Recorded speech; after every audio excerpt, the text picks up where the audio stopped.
Poster room theory.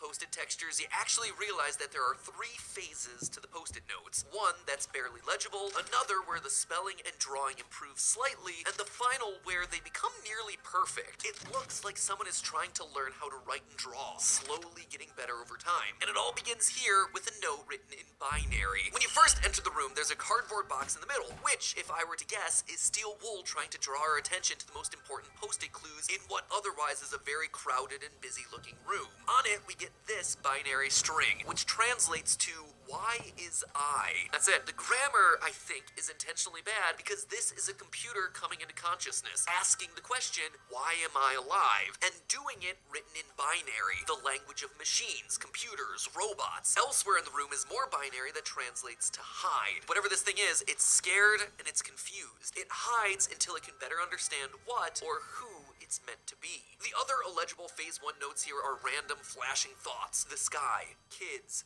love, random glimpses of memories coming into focus. The phrase, "I can feel it," is this creature coming into consciousness. And this right here, "you are something family," which looks like Afton family, but it's pretty unclear. In short, it appears to be a machine that started speaking in binary, but as more and more memories start to take hold, it begins to write in normal alphabetic characters. When you dive into the notes from phases 2 and 3, though, things start to get much clearer. It's mainly images and text revolving around birthday parties, happy place, birthday time, family, a pile of presents, some cake, let's get snack, fun, fun, fun, friends forever, pizza time. Nothing particularly earth-shattering for a series about pizza restaurants. But then there's one posted in the Phase 3 notes that really stands out. The one clue that truly brings together the last 2 months of research. This thing is the linchpin. It's our smoking gun, my friends. And it all boils down to a present alongside 3 simple words, all for me. The party was all for me. Does that mean anything to you? Because it certainly does for me. You see, in the FNAF Survival Logbook, a seemingly innocuous workbook full of pizzeria-themed activities, you have 3 voices speaking through the pages. Michael Afton, writing his answers in red pen, the vengeful spirit Cassidy, using lightly faded text, and the crying child, altering the physical text of the book. One conversation that happens between Cassidy and the crying child plays out like this. Cassidy says, "The party was for you," and the crying child responds,